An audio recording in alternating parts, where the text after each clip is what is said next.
All right, all right, all right. So today I wanted to go over some normal respiratory mechanics. So this has been really, really well articulated, especially by my boy Big Z over at zachcouples.com in his Human Matrix Foundations course. I highly recommend that you check that out. But if this is your first time being introduced to some of these mechanics, I just wanted to bring them up before I dive into some exercises and some ideas and concepts that I just wanted to put out there and get some feedback on in the future. So just so that I'm kind of defining, at least from a ground level, as to what in inhalation and exhalation type movements through the axial skeleton are. And then also what are like an expansive or an external rotation versus an internal rotation or compressive kind of movements are within the axial skeleton and the shoulder blade as well.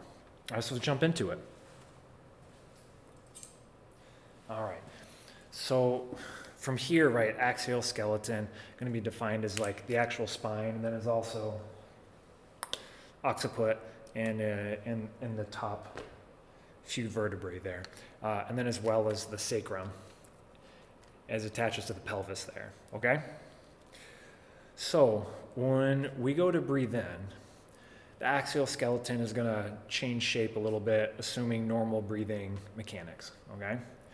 So as we take a breath in, the lordotic aspects of the spine, so the cervical and the lumbar, which tend to be more lordotic at resting anyway, are going to decrease their lordotic orientation, okay? Like this, got it.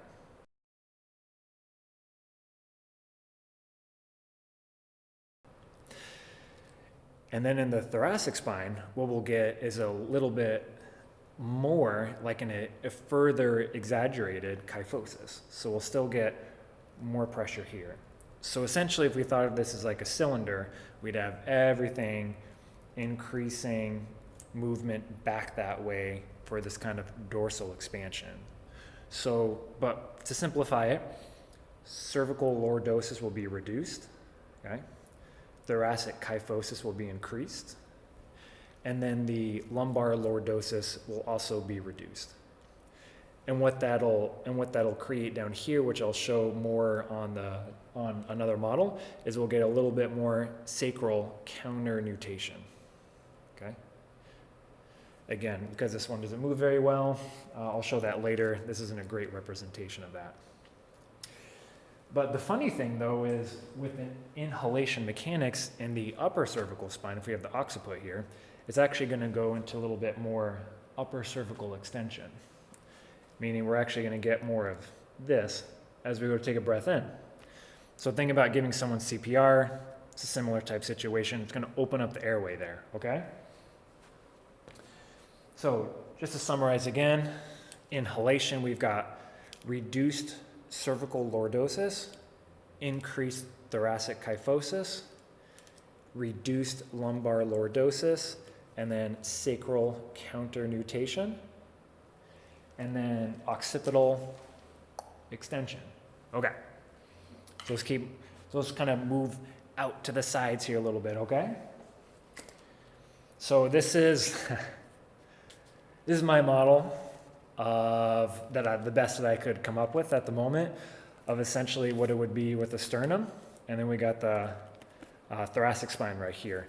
And this would be just a representation of the upper thorax rib cage and the lower thorax rib cage, okay? So as we go to take a breath in, what's gonna happen in the lower thorax? So the lower part of the rib cage, usually looking at ribs 7 through 10, and then ribs 11 and 12 are floating. So they have a little bit of a different action. So what'll happen though, is if we look at it from the bottom up like this, what we'll see is when we go to take a breath in is we'll see a little more of this lateral expansion when we go to inhale, okay? So let's do this again. When we inhale, and then we exhale, comes together, all right? So if we look at it from right here, from the front, when we go to inhale, we're gonna get this expansion side to side. And then we exhale, it'll be a little more of a compression from the sides, okay? So inhale, coming wide. Exhale, coming narrow, okay? Now if we look at it this way, so we got the sternum here, thoracic spine here, okay? So what will happen is we're actually going to expand front to back when we go to take a breath in. So what will happen in more of the upper thorax region, which is going to be biased towards more of ribs 6 and up, is we're going to get a pump handle up, meaning the sternum is going to come kind of up and out, and then back down when we exhale. So inhale, it's going to come here, and exhale right here. So we're getting wider more front to back on the inhale in the upper thorax. As opposed to the lower thorax, we're going to get more wide side to side, okay? The other thing that's going to occur when we go to take a breath in throughout the entire spine, because remember we've got that expansion happening in the cervical, thoracic, and lumbar spines, as well as the pelvic floor, right, is we're going to get an expansion going back. So we have dorsal expansion. So not only do we have this coming up, we're also going to have some expansion of this going backwards that way, okay? So it'd be right there. So in general, upper thorax, it's going to bias more expansion front to back, lower thorax, more expansion side to side, okay? So, and I know I showed the upper cervical already. And again, we talked about how when you inhale, you're going to get a little bit more upper cervical extension. And then it's going to be just the opposite when we go to exhale. We're going to get a little bit more upper cervical flexion, okay? Similar thing it's going to be a reverse of the axial skeleton when we look at exhaling down below as well. When we go to exhale, we're going to increase the cervical lordosis. We're going to reduce the thoracic kyphosis, and we'll also increase the lumbar lordosis. All right? And we'll also get a little more sacral counternutation. Excuse me, correct that. We'll get more sacral nutation. Okay? So if we had global exhalation, we'd have an increased cervical lordosis, a decreased thoracic kyphosis, an increased lumbar lordosis, and increased sacral nutation. Okay. So let's go down to the pelvis so we can see what's going on there. So what'll happen in the pelvis, when we go to take more of a breath in, what we're going to get is a little more of a anterior innominate rotation, not an anterior pelvic tilt where we have everything orient like this. Instead, what we'll see is more of an anterior pelvic rotation, okay? And so the best way that I've heard when we hear Big Z talk about it is you got to be able to make a place to catch those goods, meaning your guts and everything else that sits on top of there too, all right? As we go to take a breath in, right, there's going to be more pressure going down, so we need to be able to make a better bowl to catch that stuff, okay? So this motion of the innominate coming forward, right, and the base of the sacrum being relatively more behind the innominate is counternutation. We have two different representations of that, meaning we can have a situation where the innominate's going to move more forward relative to the sacrum, or we have a situation where the innominate can more or less stay in place and we can have the sacral base move further back on the innominate. They're both counternutation, especially on that one side. Here's the tricky part though. If we have a spin of the sacrum moving towards that side, which would be inhalation,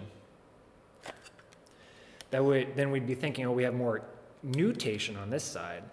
But often what we see instead is we get a situation where the sacrum is spinning back one side, and the actions that put the sacrum there are usually a push from this side, creating still more counter-nutation relatively on the opposite side as well, okay? So counter-nutation is both if the sacrum stays in place and we move it forward, or from the side, we move it forward.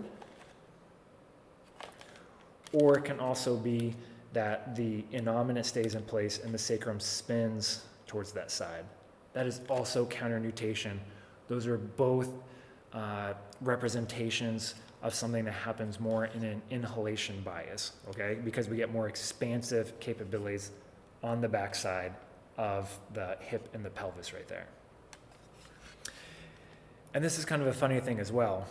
So the pelvic floor, right, if we look at it from here, while what will happen is when it drops, when it goes to expand downwards this way, what we'll see is that this pelvic outlet is going to decrease, right? It'll get smaller. So this would be more of an inhalation type movement that happens in the pelvic floor. And then just the opposite of everything we just talked about, if we start from the pelvic floor with exhalation, we're gonna get a widening. We'll also get more of a posterior innominate rotation, okay? So from the back side, we get more, a little more compressive action at the SI joint right there.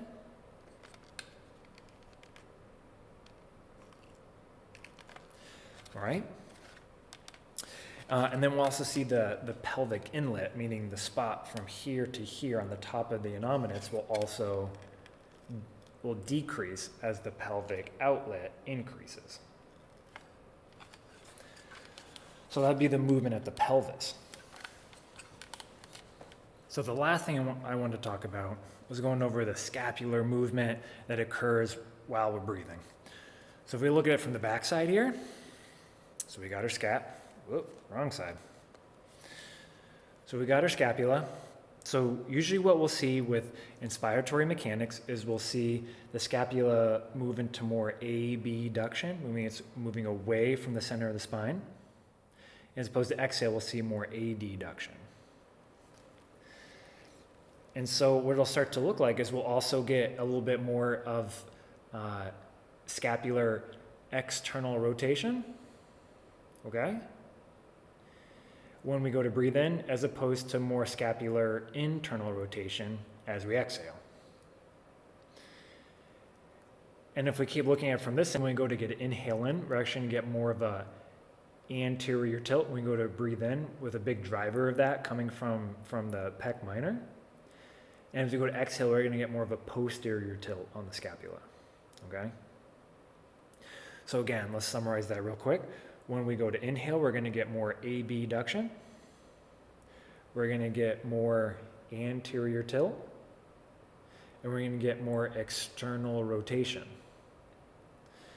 And then exhale is gonna be all the opposite. We're gonna get more adduction, more posterior tilt, and more internal rotation of the scapula when we're thinking about global normal respiratory mechanics. All right, give it a thought, mull it over.